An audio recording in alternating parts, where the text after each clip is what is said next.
All right. Peace and blessings. So I wanted to go over the power of the tongue, right? And I wanted to go over and talk about how important it is and how weighty your word is as a man, especially walking in the scriptures and walking with the spirit, right? And we're going to start off the lesson with Proverbs 18 and 21. Death and life are in the power of the tongue, and they that love it shall eat the fruit thereof. This is a very deep topic because many men today do not understand the power of their tongue. They do not understand that their words have the ability to affect their reality, affect the people around them. And you have to ask yourself, and this is really what I want to ask y'all today. Are you guys speaking life or death? Are you a man who speaks life into others, or are you a man that speaks death into others? What does death look like? It looks like shit talking. It looks like shaming people, making fun of others, bringing them down. You know, a lot of men, they do this with women, constantly talking negatively about the woman, constantly talking negatively about themselves, constantly talking sin and wickedness, talking adultery, talking envy, talking strives, instigating. You ever been in those environments where you already feel tense because you already know that these people are gonna fucking talk shit to you? That is death. Your body, your nervous system is not meant to hold all that tension within. So if you're finding yourselves in positions like that, especially in corporate America, you're in an environment of death, straight up. And this will deteriorate your spirit very quickly, very quickly. And let's talk about life. What is speaking life? Speaking life is speaking, exhortation. And let's get that. Let's get that. Exhortation. What is exhortation? Words of encouragement. A lot of men, they find it weird to be exhorted, like extort others, right? Let's go to Romans. So this is going to be the different gifts and the different you know, different things that the Most High gives us according to grace. What is grace? Grace is divine favor. There's a certain reason that He gives a certain man a certain gift, so that way we could express it and share it within, the body, right? What is the body? The church, Israel, our people, right?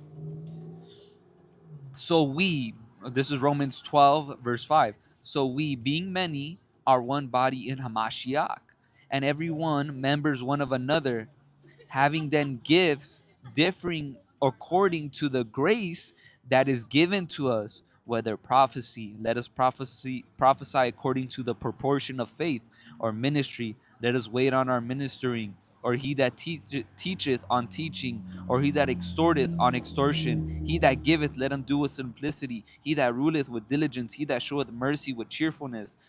Let love be without dissimulation. Abhor that which is evil, cleave to that which is good. Be kindly affectionate one to another with brotherly love, in honor preferring one another.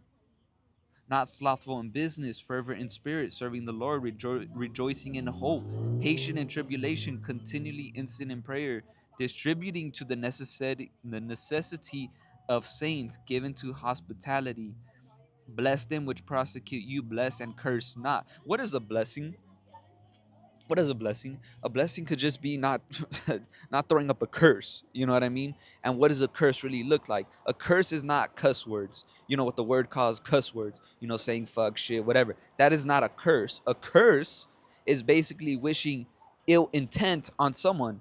The motherfuckers that say, I wish this person dies. That's a curse. That is throwing up a curse. And that is really speaking death onto people. I hope things don't work out for that person. That is speaking death onto them. So when someone fucks you over, really blessing them is really like, sometimes it's just not reacting to it, not responding to it, because that itself is a blessing, because you might have every reason to crash out. You really might have every reason to crash out. You know what I mean? But really, I want to touch on this real quick. In honor, preferring one another. You gotta prefer your brothers, man. The Bible is not a globalist book. The Bible is not a book for everybody. It is a book for a certain people, for a certain nation, right? Preferring one another in brotherly love. And this is important to keep because it's gonna, I talked about in the first video on this channel, fighting the principalities, the fighting the wickedness of this world, is that they have us all thinking that every single human being is equal to each other. That is an abomination. Is to keep us from really unifying as a nation and taking our rightful place as a nation. Let's keep going. Let's keep going. Let's go into Proverbs 18 and 5, speaking about life. How people, if when you're walking in the spirit, man, when you're walking in the word, people should feel refreshed after talking to you.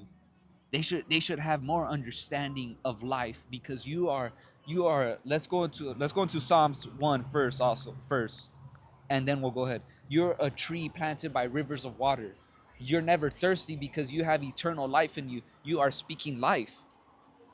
So Psalm 1. Blessed is the man that walketh not in the counsel of the ungodly, nor standeth in the way of sinners, nor sitteth in the seat of the scornful. You know what someone scorning is? You know them dudes that just be scoffing at you? Let's look at the word scornful. Scornful. Scorn, make mouths at, talk arrogantly, to boast. You ever been around a dude that think you're weird because you're talking about the most high? Oh, what is that sky god gonna do? What is that invisible God gonna do? He ain't gonna do shit. You know how many times the most high has humbled someone like that, bruh? You know how many, like, he laughs at that shit. So, it is a blessing to not be in those environments. So if you find yourself, this happens all the time at work, at certain workplaces, you find yourself in those situations, you know, you have to really reflect. How the fuck do I get out of here? I'm pretty sure if you ask the Most High, put me in a better situation where I'm not around these people that are just fucking scorning me and vexing me and talking really death into me, and really making me feel like I have to dim who I am. He'll take you out of there.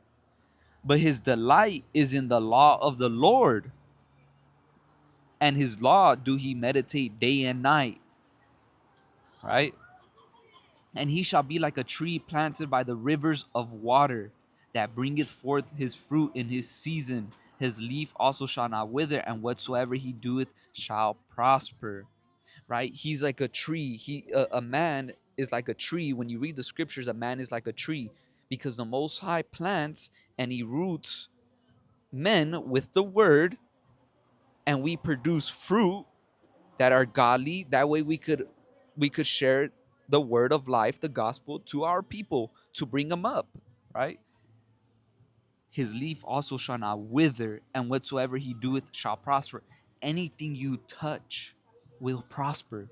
Anything you do, if it's in alignment with the Most High, will prosper. If you have an idea that you've been sitting on, execute it. You'll know whether it's of the Lord or not, but you cannot sit on it and wait around, scratching your fucking nuts on the couch. That's not gonna happen like that.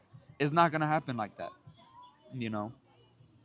And let's go back into Proverbs 18 and 4, right? Like I talked about, it should feel like, you know, um, it should feel refreshing to be around you. You should be as the sun. We are called sons of God for a reason, because our light from Christ illuminates outwardly, and we bring life in any environment that we go into.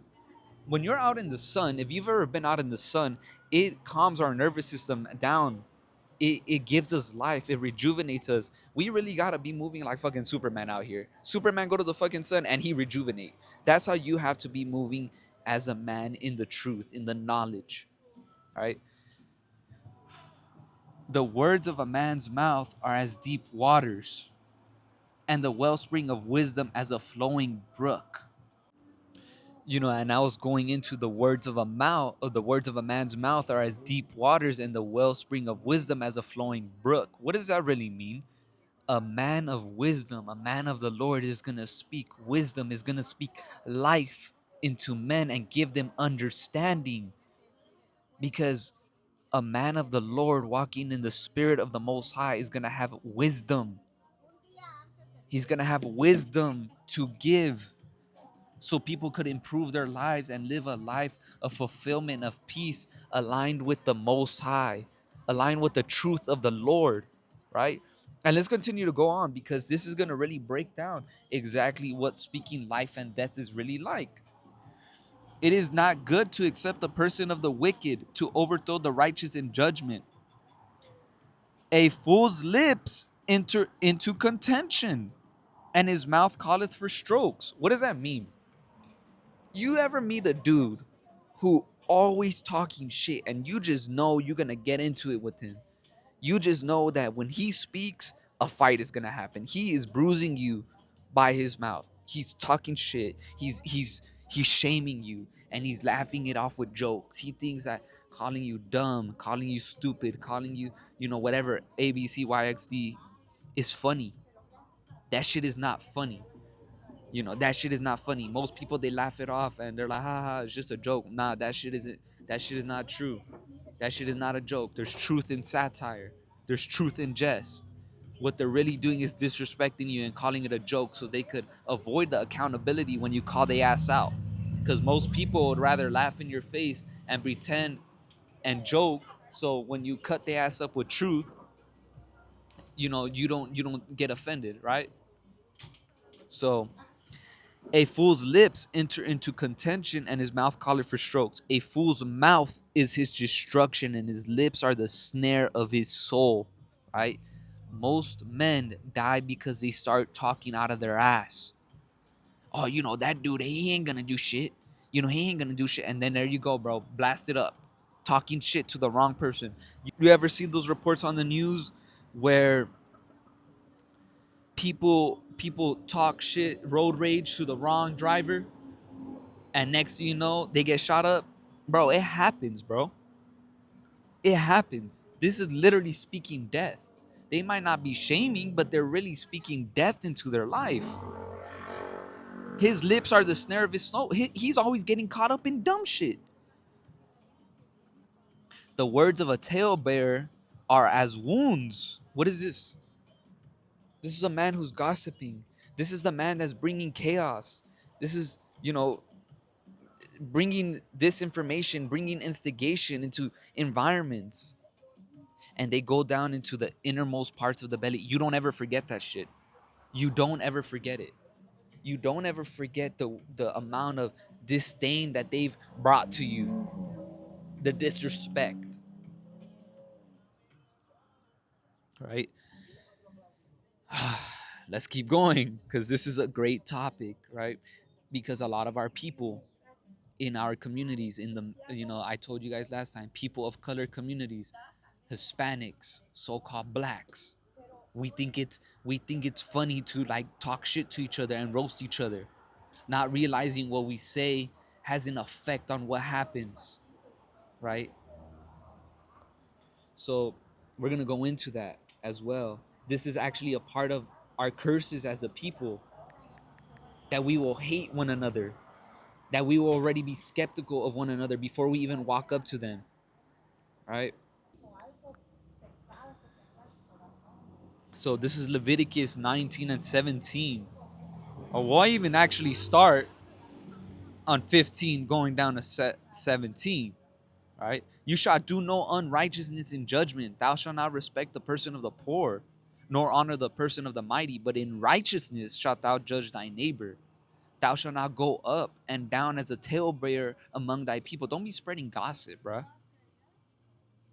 Neither shalt thou stand against the blood of thy neighbor. I am the Lord. Thou shalt not hate thy brother in thine heart. Thou shalt in any wise rebuke thy neighbor and not suffer sin upon him. We're talking about speaking life, right? Speaking life into your brother, speaking life into your neighbor. Speaking life into your neighbor is really keeping them from sin as well. If you know someone's gonna go off, you gotta rebuke them, or you gotta give them, you gotta give them a warning, because they might not know better. And I'm not talking about doing this with people that are not in the truth or that do not know Christ, because you know how that comes off, bro. It comes off like you're trying to beat the law over their head, bro. Leave them alone. Leave them alone. And unless they're asking about the Most High, unless they're asking about Christ, leave them alone, bro. Do not bother. There's no scripture that says thou shalt explain themselves. If you could find it, find it, but it doesn't exist. Right? We do our best to spread the gospel, to spread the truth, and we do our best to speak life into others. That's really what this is about. Let's go into Matthew. Let's go into the Beatitudes, right?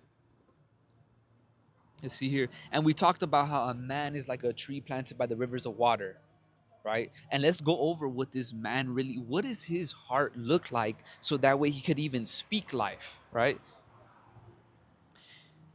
This is Christ speaking, and seeing the multitudes, he went up into a mountain, and when he was set, his disciples came unto him, and he opened his mouth and taught them, saying, Blessed are the poor in spirit, for theirs is the kingdom of heaven. What does this look like? Because the way we talk to ourselves is the way we talk to others. It is a manifestation of that. So we have to be poor in spirit. What does poor in spirit look like? With when you read the Psalms of David, David often says that he's a worm. He's a worm, but without the Most High, he is nothing, and that is facts. Without the Most High, we are nothing. But with the Most High, I am mighty. With the Most High, I am powerful. With the Most High, I am faithful. Because 2 Timothy 1:7, the Lord gave us not the spirit of fear, but of power, love, and of a sound mind, right?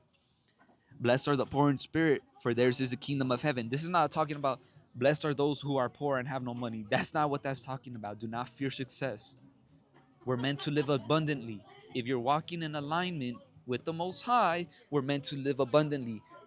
And it is a blessing to walk with the proper foundation of the Lord, right? Blessed are they that mourn, for they shall be comforted. We are in a mourning state. When you go to our communities, when you go to these Hispanic communities, when you go to these Black communities, you know, these communities are impoverished. They are the hood for a reason. You already know when you're going over there the type of trouble that you're going to get. They literally live the curse. They literally live curse, which is a part of our curses. Curse shall they be when they go out. Curse shall they be when they go in. Meaning they're always in danger. They're always feeling that pressure of being in danger. They have no rest. There is no rest for the wicked. And a lot of our people are wicked.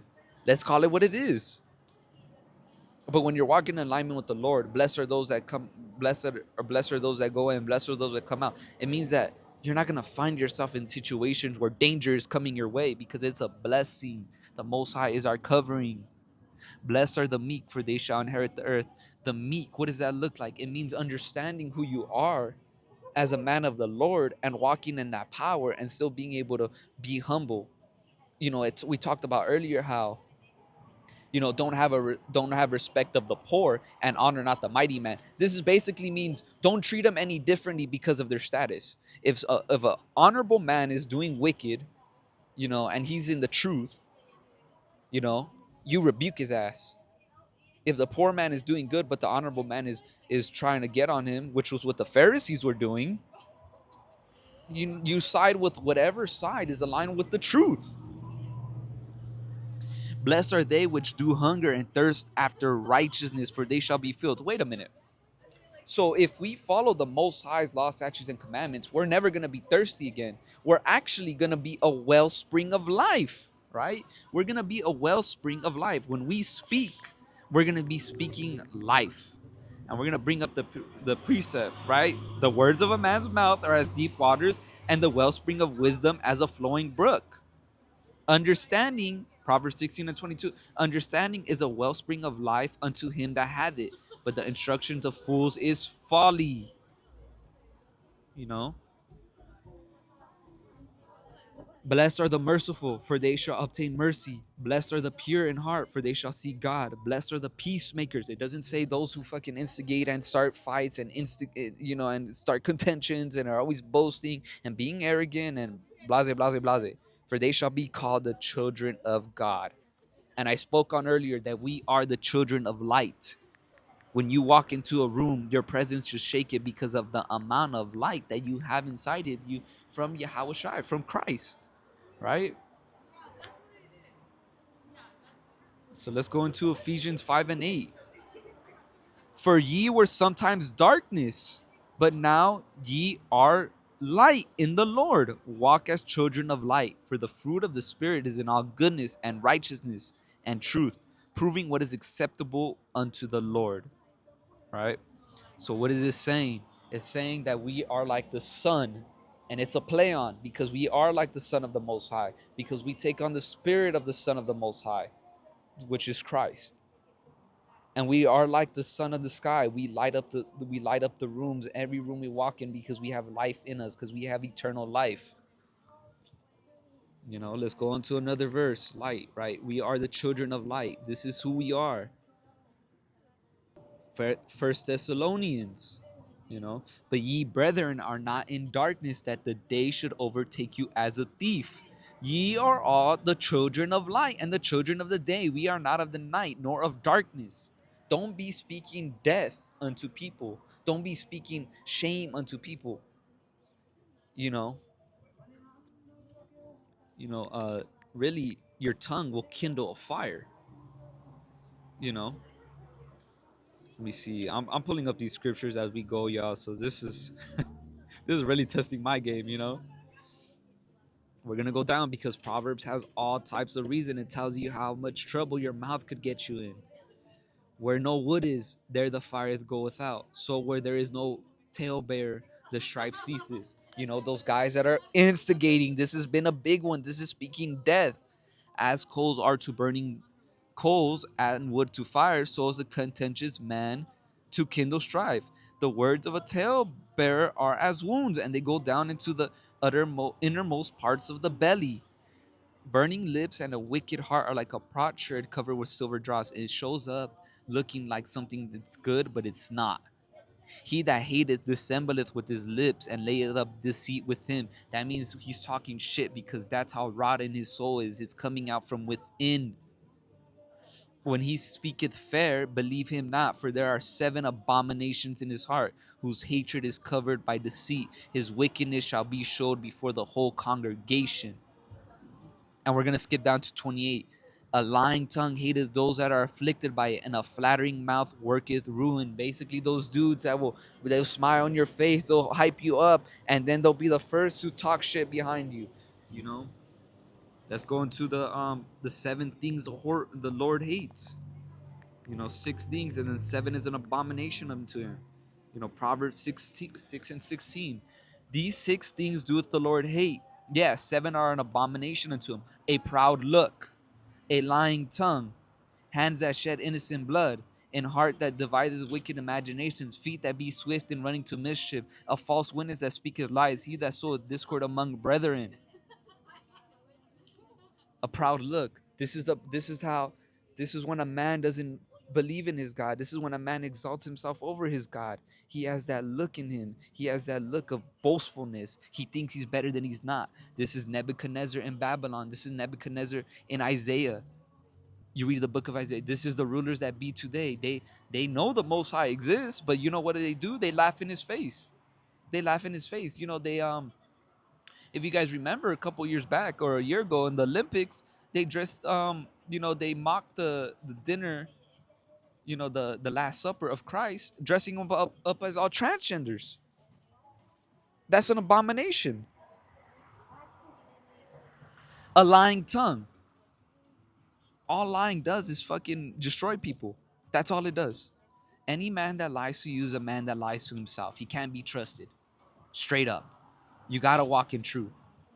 Hands that shed innocent blood. This is murder. This is obvious.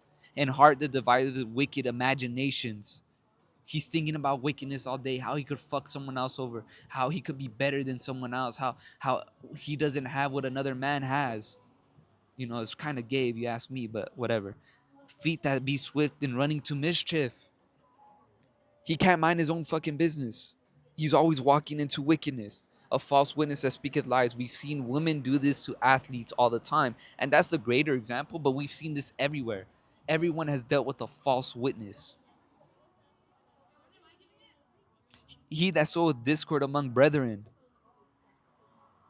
It's pretty obvious, guys. Like, these are all things that come from your mouth. These are all things when come from speaking life or death. Right? We are like trees planted by the rivers of water. We have eternal life if we choose to walk the narrow path, if we choose the path, right? And we're going to go into more precepts, right? Words, you know.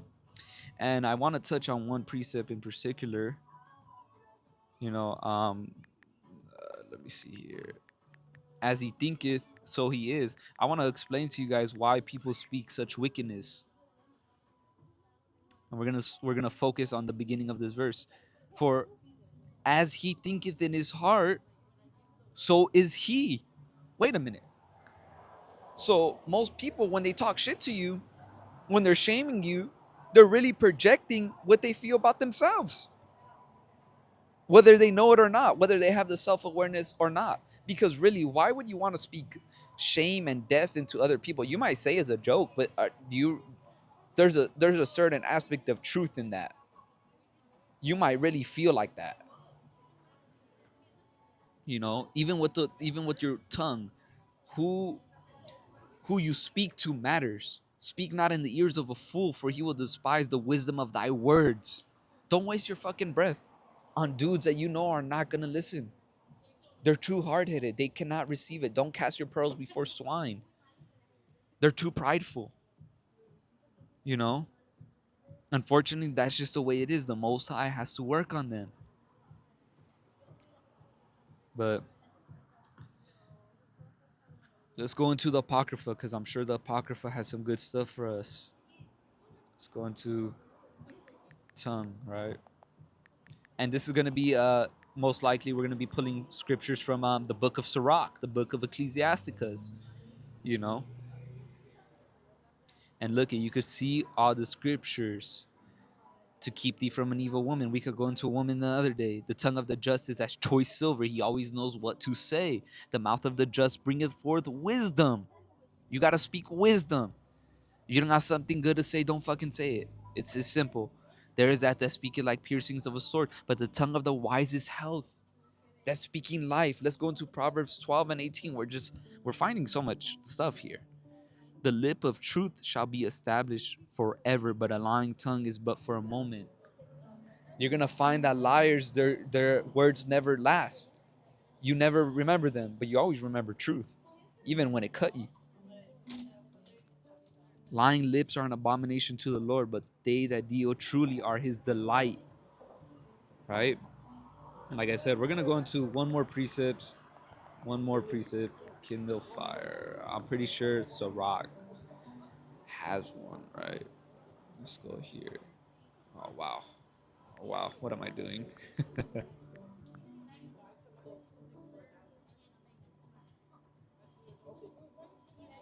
Over here just dropping bars, you know.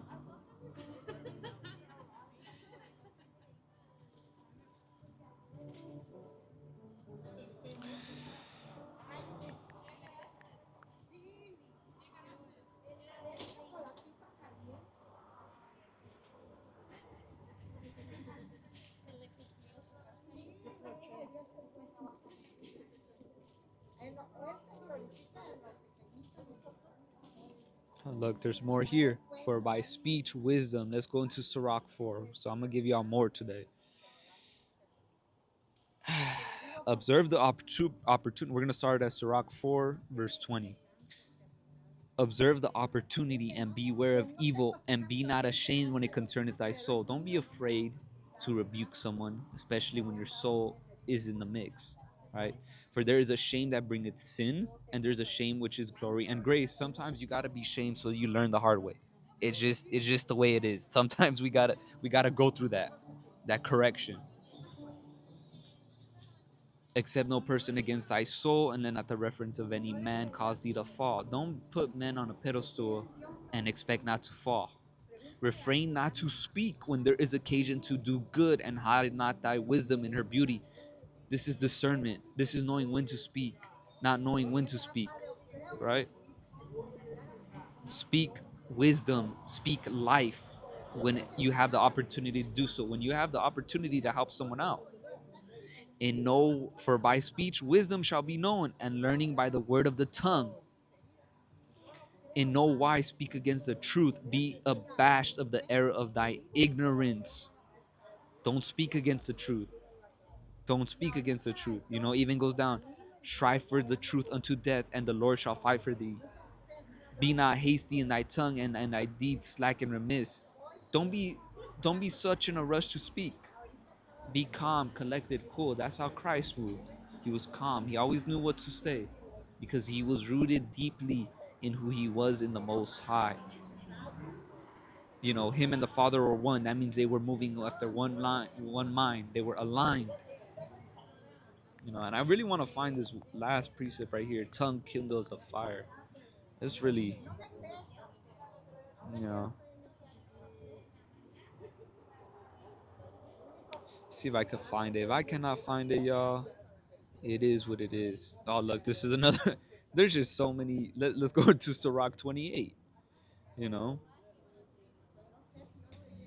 a hasty contention kindle a fire, and a hasty fight sheddeth blood. If thou blow the spark, it shall burn. If thou spit on it, it shall be quenched. And both of these come out of thy mouth. We're finding, we're finding bangers. The Lord is really with us right now.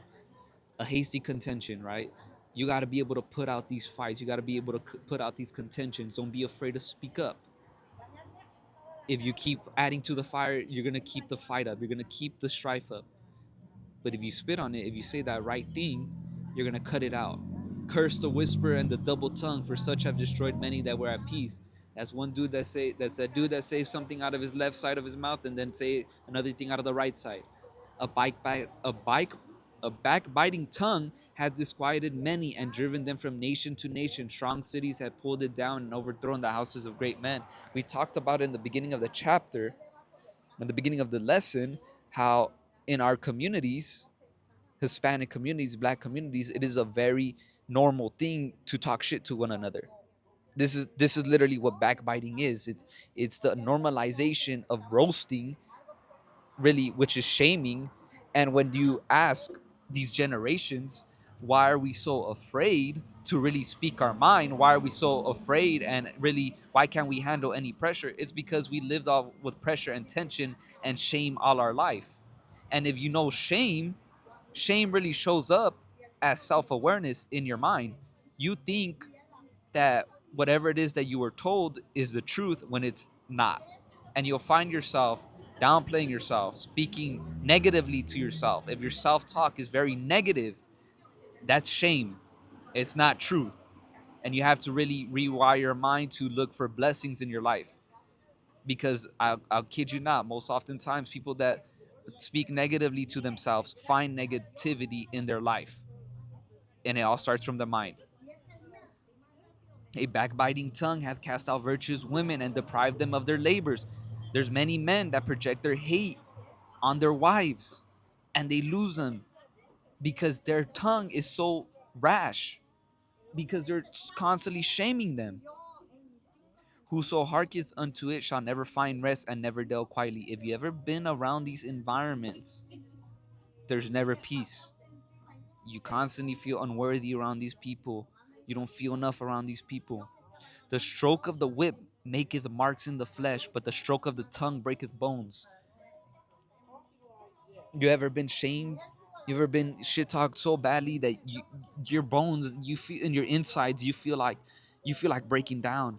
And in our communities, we get gassed. Oh, you're not strong enough to handle a joke. That's a fucking cap. That person needs to be cut off immediately, or you need to remove yourself from their presence. That shit is not normal. That shit is not cool. That shit is not life. Many have fallen by the edge of the sword, but not so many as have fallen by the tongue. Well is he that defended through the venom thereof, who hath not drawn the yoke thereof, nor hath been bound in her bands. Right? So that's it for today. That's really the power of the tongue. Mind your fucking tongue. Speak life. You know, we walk as sons of God. We walk as children of light. If you're constantly walking, speaking death, yeah, you got to really check your spirit, bro.